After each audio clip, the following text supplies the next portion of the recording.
Hello everyone and welcome back to Let's Play Sonic 3 and Knuckles. In the last part we went through the annoyance that is Sandopolis Zone, and now we're in Lava Reef, the other fan favorite song that's not Ice Cap. And I love it. And if it's not obvious by the title, this is more or less this game's lava level, which is one of the few places that you can really use the fire shield to any good avail. In fact, if you can ever find a fire shield here, hold on to it because it comes in handy a lot. Especially during the boss fights. Well, boss fight, not so much the mini-boss. Either way, this place's gimmick, lava aside, is that there's a lot of walls you have to break down and a lot of switches you have to press to open up certain doors. All things considered, it's a fairly basic gimmick, actually.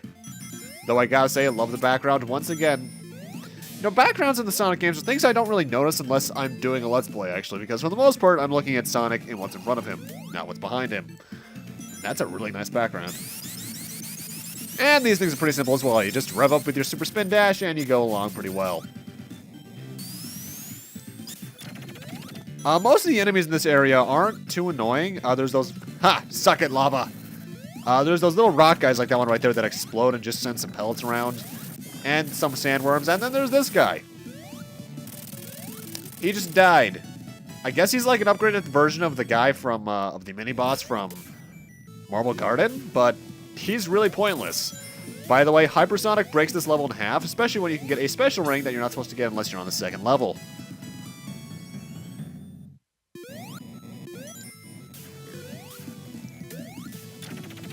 Thankfully, Lava Reef as a whole, while it's later on in the game than Sandopolis, it's a lot less dangerous and a lot shorter too. Plus, I gotta admit, for some reason, I really like this color palette. I don't know why. It's just generic rocks, but I like it. I don't know why. There's also a lot of lightning shields here. I don't know why.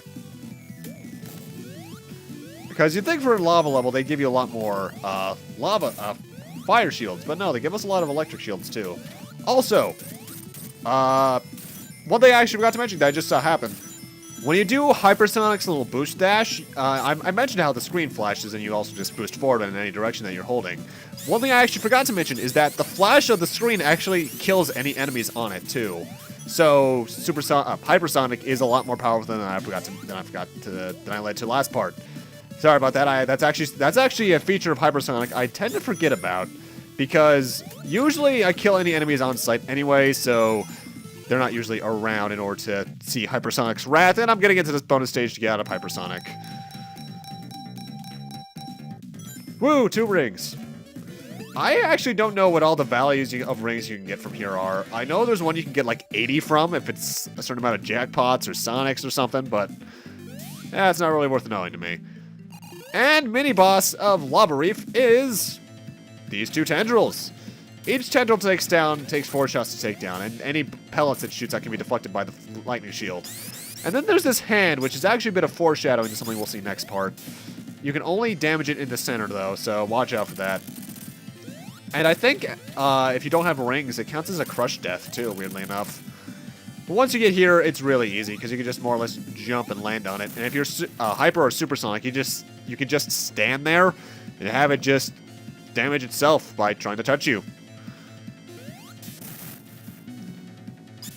Also, know what that lava pattern in the back reminds me of?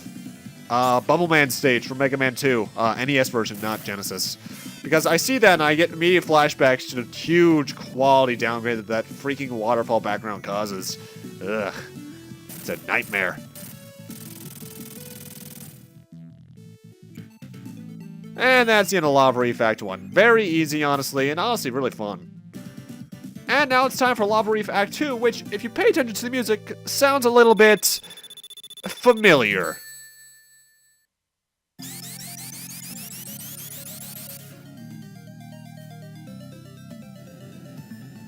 That's right, it is the song that you hear when you go get the Super Emeralds. For some reason, they use Lava Reef Act 2 there. I'm not sure why this song of all them. Mind you, it's the only song that really fits the area that it's in, but gotta wonder why they didn't just make an original track. Mind you, I love this song all the same, so. And plus, I have to admit, it actually really does fit the situation. This song, now that I think about it, does actually fit a kind of cooled down cave area. Huh. Well done there, Sega. Actually, speaking of music, if I recall correctly, this was actually if you ever play Sonic games, by the way, you can get up on top of that thing if you have like Supersonic, if I recall. Anyone who's familiar with Sonic games, particularly from like Adventure onwards and their soundtracks, you probably know the name Jun Senyu or Senoi or whatever. This was actually, I believe, the first game he was on the team for. I think he was only a like sound effect design, not full-on music, but yeah, who knew? Well, a lot of people probably knew. I don't even know why I have to bring it up, but I did. Ow! Spikes hurt. Especially my feelings. But yeah, Lava Reef Act 2 is honestly less dangerous than Act 1, which is kind of the opposite of the way it should be. There are a few more ways you can die, like a lot more spikes and a lot more instant death pits. But honestly, it's easier. Mind you, not that I'm complaining. I like easy games and hard games all the same, but yeah, it's a bit of an odd balance thing they went for there.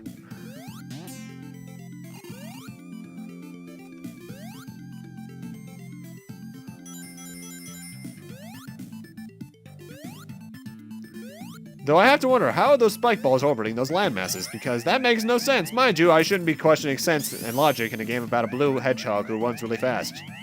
And can't swim, even though hedgehogs are actually excellent swimmers. But the badnik I just killed there is actually a very annoying one. I've always just called them the smoke monster because then I can make the Lost reference.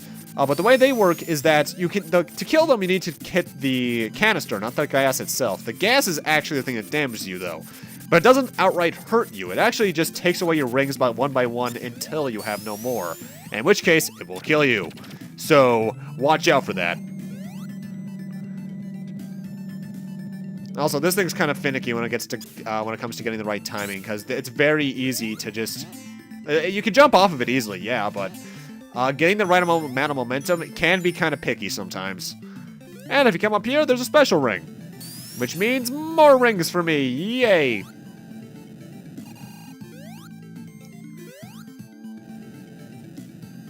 Though you know what, one of my friends actually brought this up like in, I want to say mid-high school, that made me not look at this level the same way again. He said that the background here looks like Blue Nerd's rope. And I can't freaking unsee it. Mind you, I love Nerd's rope, but still, and Hypersonic, yay. Goodbye, awesome music. Hello, repetitive, ugh. Mind you, I still think the worst Sonic game when it comes to the invincibility theme being repetitive is probably Sonic Colors, so I don't have to worry too much about this one. Because while I think the one in Sonic Colors is longer than this one, actually, no, I think it's actually shorter. Let's see. Yeah, actually, I think it's shorter. Wow. But that's actually one of the things that really annoys me about Sonic Colors is its supersonic theme. Ugh. Mind you, at least the game as a whole is fantastic. Oh, hey, Knuckles, what you doing? Ow! That boulder knocked me out of hypersonic! Oh, hey, it's a death egg in the background, and falling down brought us closer to it somehow. And now it's melting stuff. Great. But this section's really easy if you have hypersonic because you can touch the lava no problem. Like I said, though, the thing I brought up about hypersonic and supersonic to some extent as well, even though it's a slightly lesser problem there, is that it's very hard to be very precise with hyper and supersonic due to the speed and acceleration. So for platforming sections like this, I actually recommend not using him, because sometimes you'll have stuff happen like this. I overcorrect. Oh well. Also, don't go for the special stage, because then this happens. Well then. And now it's time for the actual boss arena. However, if you stay on these platforms, you can actually fall to the right and find a lightning shield. Then you can then platform to the left and find a fire shield, which is going to completely neuter this boss fight. And this boss fight actually takes a while to start up because the platform on the far left needs to fall all the way down first. And now we're screen locked. And this is actually one of the best machines Eggman's ever built. Why? We can't damage it at all. We just have to stay in the lava and let these spike balls damage it. So more or less, this is just a timed battle to survive as long as you can. I think it takes 4 total volleys, so you can be here for a while. Also, I'd like to note that the DS collection, I think it's called the Classic Collection. It's been forever since I played it back in 8th grade. The lava looks like absolute crap because it doesn't get as many layers to it. I think there's only like 4 or 5 total slants. And keep in mind, this isn't even technically really slanted. What's going on there is that there's like 20 or so different levels of vertical lava. Because if you look carefully, you can see there's actually like 20 different sections. It's just that in the DS collection, there's only like 4 or 5, which makes it look like crud.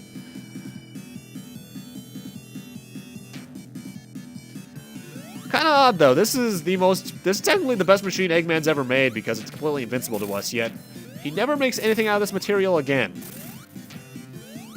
Robotnik, you are stupid.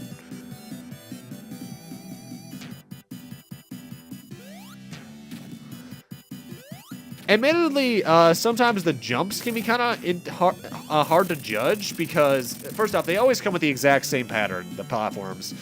But the jumps in between can be kind of hard to time sometimes. And we just killed Eggman because now he's stuck in cooled off lava. Ugh. We don't need him. Anyway, let's see what's up next. Hidden Palace Zone from the Sonic 2 betas? Yeah, this is actually a zone intended to be in Sonic 2 initially, but it's here now for some reason. And it looks like it has fists of rock in the background. That's weird. Huh. Well, at least they seem to be giving us rings for some reason. No enemies yet, though. Odd. Jump over this little thing first, by the way, so you can get 10 extra rings, and then hop onto it to see that it is, in fact, a random teleporter. Odd. And the Death Egg's leaving? Oh, that's not good. Oh, special stage. Yeah. Okay, slots. Let's see if we can get any cash from this. Yes, yes, yes. I'm going to need a lot more than 2 rings, though. No, no, don't leave. I should say for what's coming up, I want to have around 50. Call it a hunch. Admittedly, this special stage is actually really annoying because getting back into the center is really hard. And there we go. That's more than enough. Let's go in with the number of the beast. Though, actually, the number of the beast is 3 6s, but you know what I mean.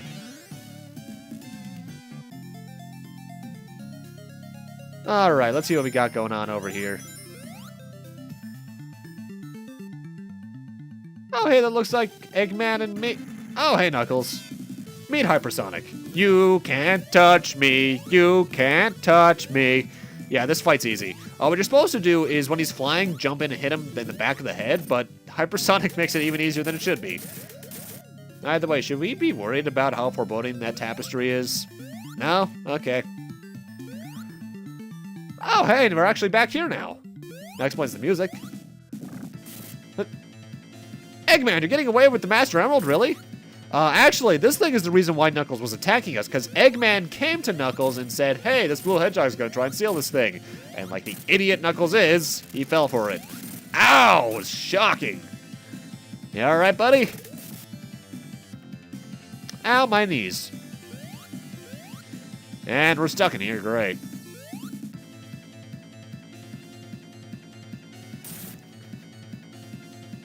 Okay, what you got back here, Knuckles? Another teleporter?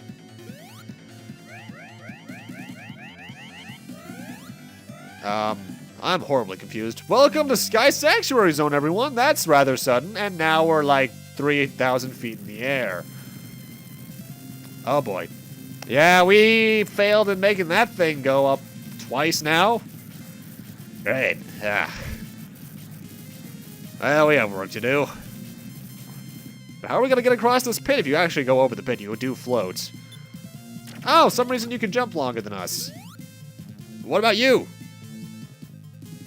Okay, you're telling us to go. That actually only happens if you duck in a very specific spot, so I'm glad I was able to remember where that was exactly.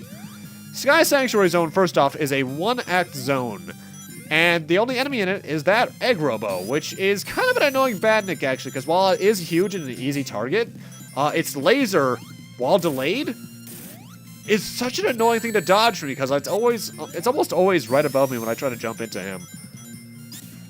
Also, call it a hunch. We'll be seeing EggRobo a lot coming up. Thankfully, though, as a whole, Sky Sanctuary is very easy. Is a very easy place in terms of structure. It's very linear. Well, then again, there's probably a reason they chose this place to be the representative for Sonic 3, Knuckles, and Sonic Generations. I honestly would have picked something more like Ice Cap or Sky Sanctuary, but oh well. Who in the name are you, and why do you look like me, and why are you bringing back the stupid swinging ball boss again?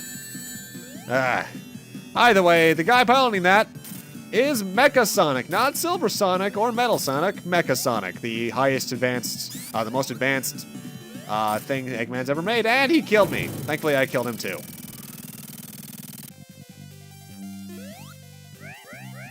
Let's just say we're going to be seeing a bit from now on, but thankfully he's not as ridiculous as a certain Mario Sonic crossover fan series. Because if he was that incarnation, we'd be dead 73 times over by the time he said the first word. And let's see this special stage one last time, which I think this is the last time I run into it, because I don't remember what I did in the final part, honestly. Yeah, that was a failure. Either way, let's kick this place's ass as Hypersonic. Also, I learned something today. You can fall back down, and when you do, you end up refighting the mini-bosses. I didn't know this, so I had to get back up here. And now we're much farther in the level already. Hypersonic's boost Gat Dash really does kind of break some stages in terms of length. Alright, what we got coming up here? Whoa, that thing could probably crush me. Huh, what we got going on here? I actually don't give this guy a chance to really show up, but if you look carefully, you recognize it's actually the Metropolis Zone Act 3 boss fight from Sonic 2. And he's gone already. Well, that was pathetic. If you don't remember how that fight works, whenever you hit him, he'll actually spawn a little miniature Mecha Sonic in a balloon version of the egg carrier. Or not egg carrier, Egg-O-Matic. And that's pretty much it. Nothing really special to it. By the way, I absolutely love Sky Sanctuary's music. I don't know what it is about the song in particular. I just really like it. Well, that was weird. Usually whenever you get hit with the shield, Sonic goes into his little "oh no" pose. But right there, he just was walking in midair. I guess even he's getting tired of this. And here's the final teleporter. Let's see what we got up at the top of Sky Sanctuary. We're not there yet, though, are we? That's right, there's one more. Sorry, my bad. I recorded this at like 3 in the morning, so I don't remember much about what I was doing last night. Well, technically speaking, that was also the last teleporter as well, because there's not much else to the stage besides that. Now is the last final teleporter. Last final, yeah, that's redundant. Okay, now we're at the top. Whoa! Time for us to fight Mecha Sonic, who yet again is thankfully not a Super Mario Bros. Z incarnation. He is very simple. He likes to bounce all over the stage, occasionally skating across it too, backwards. And what you're supposed to do is hit him on the top of his head. Not the back, but the top, like the forehead area, because the spines do hurt, if I recall. Thankfully, with certain moves, you're completely invincible. He's completely invincible during, but that means you're also completely invincible. But he can actually be really tricky if you're not paying attention. Especially if that happens. 8 hits as usual to take him down, so nothing too bad, but watch out. Oh, hey, he didn't explode. Keep in mind the fact that he's still intact for much later, by the way. Oh, great. Sky Sanctuary's collapsing, because what's actually happening here is the Death Egg is absorbing this place's energy. Gotta go fast. We might want to jump onto that Death Egg soon, Sonic, because we're running out of tower. And here's hoping he makes that. But with that, I'm going to end this off here. Thank you guys for watching, and in part 7, we're taking this fight directly to Robotnik one more time. See you guys then.